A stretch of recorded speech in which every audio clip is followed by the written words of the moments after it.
my privilege now to draw our focus to Torah. At this point, we would do our Torah readings. I want to anticipate for all of us our High Holy Days. We don't have Torah readings on normal Shabbatot because of physical distancing, but on Rosh Hashanah and Yom Kippur, our Torah readings will be pre-recorded, and there'll be family units. We're blessed to have many Torah readers, and this year those honors went to families that have had regular Torah readers, and family units will come up. So I'm really looking forward to sharing Rosh Hashanah and Yom Kippur with you.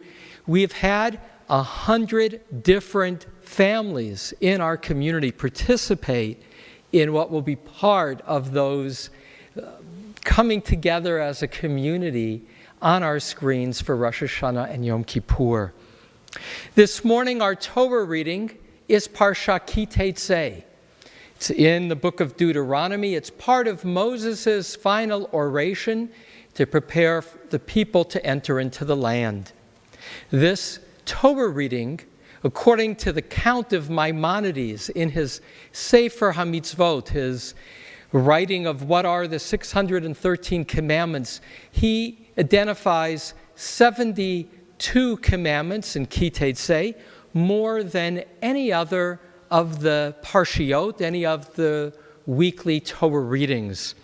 And as I looked over the laws and thought, what should I put our attention on?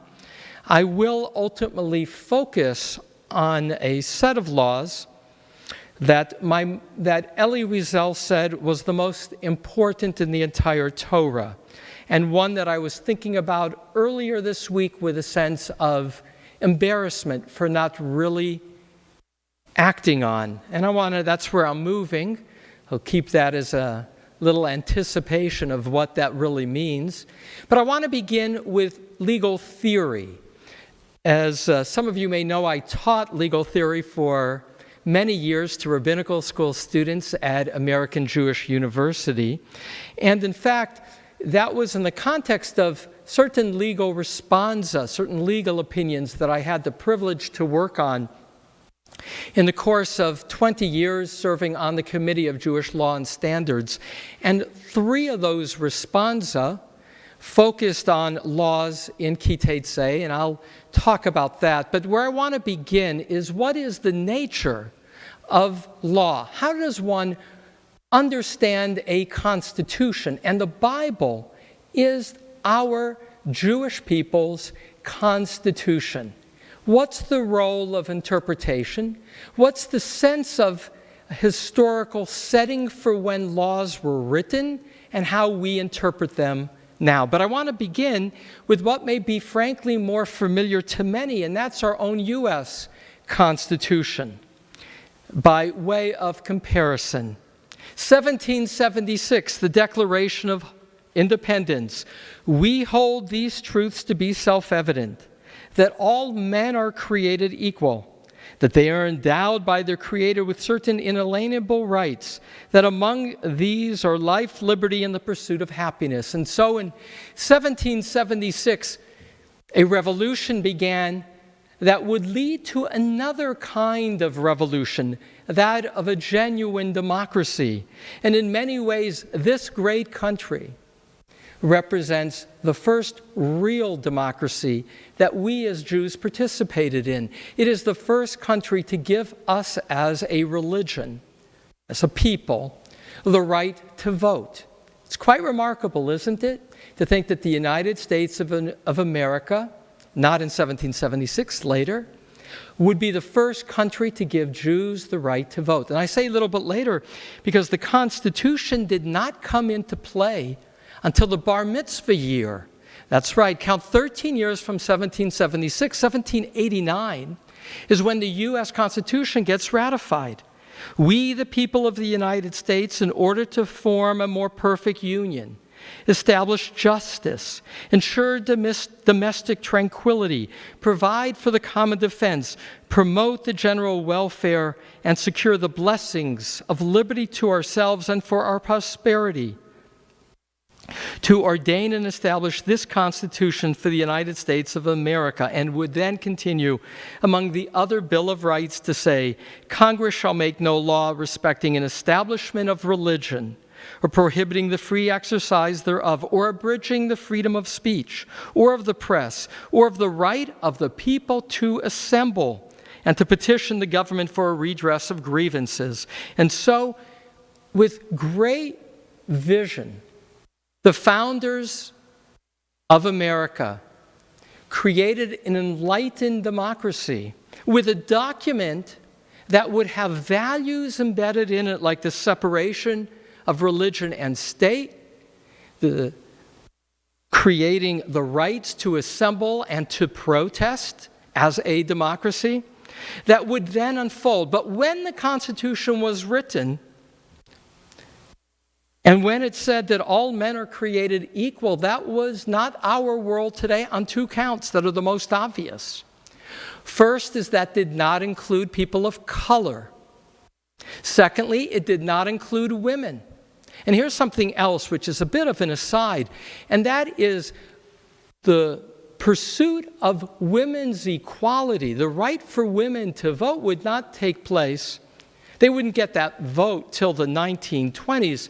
But it would begin, and we had the 100th anniversary this last week. So it wasn't until 1920 that women got the right to vote. And that began at the time of the Civil War, where there was a sense of the emancipation of people of color, of blacks. That's when the suffragette movement kind of began. If they get to count and to vote, what about us? And it would take almost 70 years for women to be recognized in America as equal. Pretty amazing. Here's something else. This is part of this how does law unfold. Thurgood Marshall was a prominent lawyer involved in 1954 in the case for civil rights, Brown versus the Board of Education, would be appointed to the Supreme Court, but it wouldn't be till years later when Sandra Day O'Connor was appointed as the first woman. And here's what's for me dramatic, and that is both of those appointments were in my lifetime, which is to say it took America a long time to take its Constitution and to read into the Constitution and to write into the Constitution and more, to act on the Constitution, to expand for what we see as justice today. For us to deny a person based on the color of their skin the right to vote seems without words. Or based on a woman's or man's physical differences not to have the right to actively vote. So what happens in history is that what was seen as a non-category with time becomes a outrage-protest that will take a long time to become accepted and then a much longer time to be normalized. And so now to our Torah reading. How do we read Torah? And I will say this to say that not unlike our Constitution, what makes America great and distinctive is our Constitution. You know, in other countries, to become a citizen, become a French citizen, there's no law test. That's distinctive to America. A professor pointed that out to me at Hebrew University so many years ago, that to become naturalized in America means to learn our laws because we are a people united by values, but values that are not ethnic, rather by a legal system, the Constitution, the Declaration of Independence. And likewise, as a Jewish people, we are united by the values of our Torah that emerge from the laws of the Torah, and yet the laws of the Torah were written in a place and time, and I, as a conservative Jew, as a modern person, read the Torah with bifocals, which is the nature of the Eitz Chaim commentary. You know, there's two commentaries on a page marked by a line. The upper is the historical context, and below are the values that transcend place and time. And so as a conservative Jew, we live with this tension between honoring the wisdom that endures of the past and challenges us, while acknowledging that in many cases as applied, the Torah is problematic. So first let's start with what's problematic in our Torah reading today. Women are the property of their husbands. That's reality, and a husband can have more than one wife. That's problematic. We today go, are you kidding me? Do know, and I'm troubled by it, that still today, in a ketubah traditional document that I still use for a variety of reasons, the ketubah gets completed with one letter. It's the kuf for the rabbi completing the document to say, uknina, he acquires her. In Jewish law, the man acquires the wife, and the only one, as in our Torah reading today, who has the power to give a divorce is the husband, not the court. So in American law, you want to get a divorce, you go to court, the judge creates a decree. Not so in Jewish law, not in the Bible, and not as the rabbis understood it for 2,000 years. The man acquires the wife, as I say, can be more than one in antiquity, and only he gives the divorce. The rabbis would say later on that if a court decides that a woman is entitled to a divorce because of his behavior, they can hang him upside down by his thumbs until he does what's right. But ultimately, she becomes what's called an agunah, a chained woman. She cannot remarry until that man says, not the court, till the man says, okay, I release her. Now that's very problematic. Now that was written in a historical, here's something even worse, and that's why I'm a conservative rabbi, because I'm not doing apologetics where it bothers me, I'll tell you. Rape in our Torah reading today is a civil offense. A man who raped a woman, and she doesn't want to continue, has two things happen. Either if the father says he'll marry her, it becomes clear he raped her, he has to marry her. Because a woman who was not a virgin had a very difficult time getting married in the context of the Bible. And so the father could insist that the rapist had to marry her, and he could never divorce her. But if the father said, I don't want my daughter, and the daughter did have a say as well, by the way, then it was civil damages, not corporal punishments as there were for so many other criminal offenses. I find that deeply troubling. So that's in our Torah reading, which is to say, there are things in the Torah that were of another place and time. So, at the same time, back to bifocals, there are things in the Torah reading that warrant our feeling that it's a holy text. No more than the Constitution, which has things in it that a slave is 2/3 of 3/4. What's the percentage for a slave? 2/3? I think 2/3, which gave slave owners certain power in the South and voting potential, but not fully a human. Meaning there's things in it that are very troubling in our history, but that don't define us. So let me share some very positive things. And I have written lengthy essays on 3 topics I mentioned. So I show you this. You can Google these things if you're curious to read 30, 40, 50-page legal essays. Here's one. When you build a new house, you shall make a parapet, which is a railing for your roof, so that you not bring blood guilt on your house if anyone should fall from it. That's a law of zoning, a law in which the Bible says to people, it's not your house to do what you want. If you build a house, and again, it was a warm climate and people were often sleeping on the roof in this time of year, you have to have railings around it so that nobody should fall and hurt themselves. By the way, that's the key difference between Jewish law and secular law in general. Secular law is what a bad person has to do. So one person's freedom ends where the next person's freedom begins. It's basically laws to keep bad people in place or to create boundaries.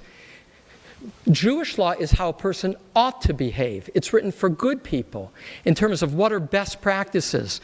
And so here is something that is long before common law, an example of the need and the power of community to say, you can't do whatever you want on your own property. That's not how you create a just society. You have to anticipate dangers and protect against them. Here's another one.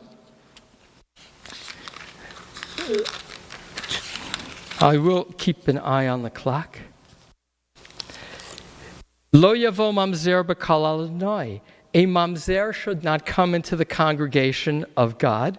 Gam dor asiri, even to the 10th generation. Lo yavo lo b'kal Adonai. He should not be admitted. So what's a mamzer? That's chapter 23, verse 3. That's my most influential legal paper. You can Google mamzer and my name. And here's the challenge. Here's a child born, as understood, what is a mamzer? A mamzer is somebody born by an illicit sexual relationship, like adultery or incest. So it's a forbidden sexual relationship. That child who did nothing wrong, right? Him or herself, is a pariah, is not to be permitted to marry a Jew. Now there too you can say that's unconscionable. And so as applied in this case, the law was largely not applied by the rabbis, but yes applied. That's a whole separate sermon. You can read about it. But in the conservative movement, what we said is, with the paper that I wrote, where it is unconscionable, we will explicitly say it was meant to be theoretical and not actual law. Well, the third law that I've written about, I'll just mention it, and that is a paper on birth surrogacy, a new concept that a woman can carry to term the genetic material of another couple. That's related here in our Torah reading to what is called yibum, a man who dies without any children, and his brother's responsibility to procreate, to perpetuate his name. But now to tell you what embarrasses me about my own behavior. It occurred to me this week that the difference between preaching and teaching is what you say to other people, teaching is what you say to yourself, and they get to share it with you. Elie Wiesel, who's such an important teacher for us as a community, who lived, of course, through the horrors of Buchenwald, through the horrors of losing his father and his sister and so many family members in the midst of the Holocaust. He taught that the most important teaching of Torah is Va'al tit alem, and you shall not be indifferent. Here's how that law applies in two different ways in our Torah reading, the beginning of chapter 22. If you see your fellow's ox or sheep gone astray, v'hitalamta mehem, do not ignore it. You must take it back to your fellow. V'im la karov achicha, and if your fellow does not live near you, v'lo yadato, or you do not know who's the owner, v'asafto el toch beitecha, you should take that animal and bring it into your home. V'haya imcha, and it shall be with you. Ad rosh achicha oto, until your brother, your neighbor, your fellow demands it. V'hashafto lo, and you shall then return it to him or her. And by extension, verse 4, V'lo tired chamor achicha, you shouldn't see the donkey of your neighbor or shoro or his ox noflim falling b'derech on the way, v'hitalamta mehem, and you are ignoring it. Hakem takim imo, you shall surely pick it up with him. So here's the question. What are we willing to be inconvenienced for? Elie Wiesel, as a survivor, lived with this enormous responsibility not to ignore the suffering of others. What so moved me in observing his life is how he traveled all over the world as a human rights spokesperson, because he said, we were ignored when we were in the death camps. People just turned away. It wasn't their problem. There wasn't not only a rescue, there wasn't even the political pressure to enable a rescue, to enable the bombing of the tracks going to the concentration camps. We were ignored. And he circles these words as the most important words of Torah, that what God asks from us is to see the world through God's eyes. For think how inconvenienced these laws are. These aren't little animals. This can be an ox. You know how much an ox eats? A lot. If you see a stray ox, according to this commandment, this mitzvah, it's your responsibility, if that ox seems to be lost, to take care of the ox. Do not look away, it says. Now that's a heavy price. This is not like an easy mitzvah. Now mitzvah there is in the Yiddish a good deed. This is heavier. This is mitzvah as commandment. Its original context that you have to be inconvenienced because you would want somebody to be inconvenienced for you if it was your ox, but more. It's more than you. That's the message. It's God. God is saying, I'm the parent. I'm looking down at my family here. And I want my children to take care of each other. I want my children to create a society of justice that will unfold. How these laws will be understood will unfold based on changing economic realities. But what's clear is that there is a moral calling to act at our highest self, and not to say what's good for me. It's not good for me to take somebody else's oxen to my house. Again, these were two-story buildings by and large, where the downstairs was the barn and the family lived above the barn. That's the housing of the time of the Bible. So you're supposed to take it home and you're supposed to feed it. And the rabbis will emphasize later in Jewish law, if that ox has a calf, that goes to the original owner. So you have these responsibilities, and here's why I'm embarrassed. Because I saw the pictures this week, and it's not the first time, from China, of the Uyghurs who are in concentration camps as Muslims in the far reaches of China. I'm a child of Holocaust survivors, and in my bones I feel this. How could we as a Jewish people been ignored? And I hear Elie Wiesel as our teacher, as our conscience saying, Al titalem. That's the commandment from our Torah reading. Don't ignore because you know they're not your immediate family, because they live on the other side of the world, because they have a different religion. That's what people said about us. Why should I care about the Jews? They're not my people. They're not my religion. They live over there. I live here. But that's what we would have wanted, but more. That's what we would expect from ourselves. And so I don't know what I'll do this week, but again, teaching and not just preaching means I have to follow up with something. The rabbis teach in the laws of tzedakah that it's done in concentric circles, that we naturally give more to our immediate family. We give, money to our children to go to college. We don't necessarily feel the responsibility to pay for every child to go to college.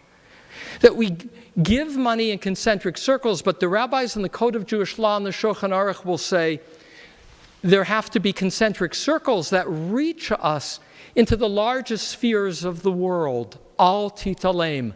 Do not ignore That's your responsibility too. And so it's only natural in the decisions we make as citizens to understand what our interests are, but also to know that our responsibilities are to see things from a broad point of view of what is good for us as a nation, what is good for us as a world, what is it that God would want.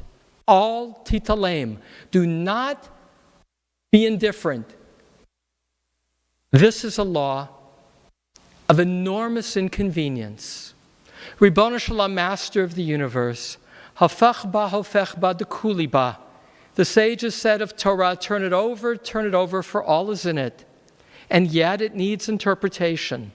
For the Torah was written in a place and time, and how women were related to, the reality of economics of slavery, how even certain crimes like rape were understood are not our reality today. And yet, the Torah provides a challenge to see the world as unfolding, to see moral principles at the same time as enduring. Va'al titalem, do not be indifferent. May we each be aware of those around us who are in need, and know that we are part of a collective of responsibility. Not all are guilty, but all are responsible, Rabbi Abraham Joshua Heschel taught. Ribono Shalom, Master of the universe, may we not look away, may we be inconvenienced, and may we make a difference beyond our own needs, for they are our needs. Amen. Amen.